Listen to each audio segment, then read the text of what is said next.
Back on the early edge, fun storyline in College Station this weekend. New Texas A&M coach Mike Elko faces his former quarterback at Duke, Riley Leonard, who transferred to Notre Dame. This should be an interesting one, but we'll start with Mike's play here. You're going with the over. And Elko's a defensive coach. Marcus Freeman's a defensive coach. And yet you think it's going to be a higher scoring game. Why? Yeah, defensive coaches, we're going to hear the narrative all the time about facing the quarterback that you coached, right? I think that's overblown when you talk about being a transfer, going to a new program. To me, this is a matchup where the teams are relatively evenly matched. Now, Kyle Field does offer a significant home field advantage for Texas A&M, but to me, it's really just a math play and a market movement play here, right? You see, so we've seen this game as high as 50.5 in the market. It's been bet down to 46.5. That's moved through incredibly key numbers and totals in college football.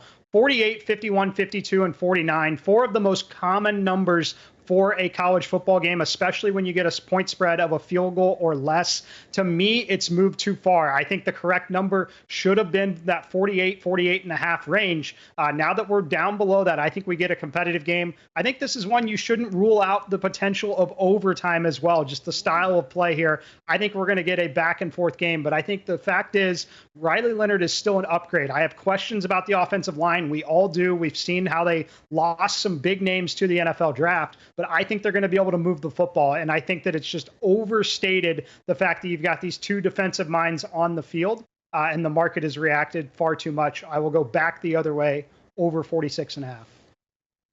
Emory, I'm really big on A&M this season. I actually think they're going to make the college football playoff and somehow sneak into that top 12. But let's start this week. And you agree, well, I think that the other three of us agree on the same pick. You're liking A&M to beat Notre Dame and cover with the field goal. Why? Well, every year there's a quarterback that gets unlofty first-round hype. One year is Tyler Van Dyke. Next year was Will Levis. Last year was Riley Leonard. I have to see it first, guys. And one person that knows how that looks is Mike Elko. So in this matchup, yes, it does matter to me because what Texas A&M will do is make Riley Leonard beat them throwing the football. They didn't throw a lot at Duke. They were able to man the line of scrimmage, dominate the point of attack, run the football, play efficient in the passing game.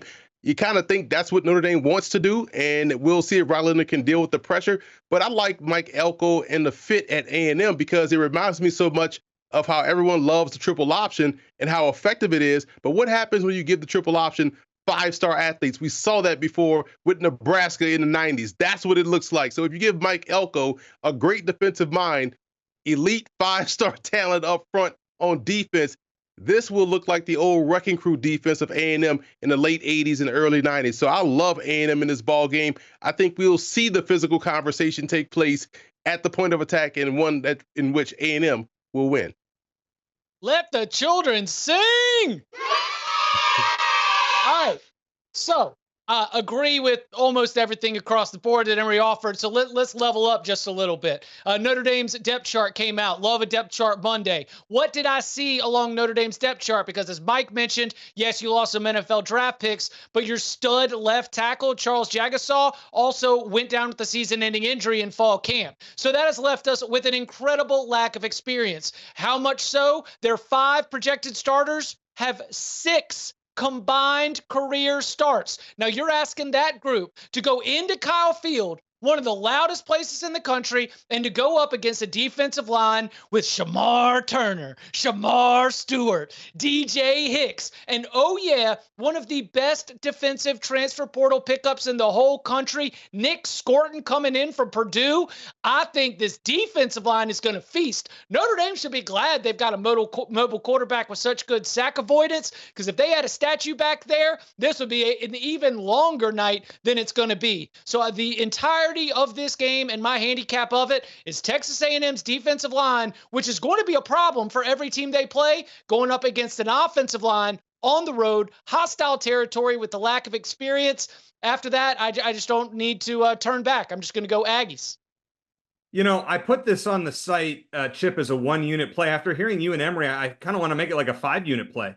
I don't want to like mortgage my house here, but you guys sold me on this A&M defense. I mean, I was already sold on Mike Elko and the Texas A&M, the home field advantage that they have with 105,000 people or whatever they've expanded Kyle Field to. I'm all in. I think Notre Dame plays a very easy-ish schedule the rest of the year, outside of a trip to USC at the end of the year and a home game against Florida State. We'll see about that. But I like A&M here a lot. Texas A&M 23, Notre Dame 17. Now,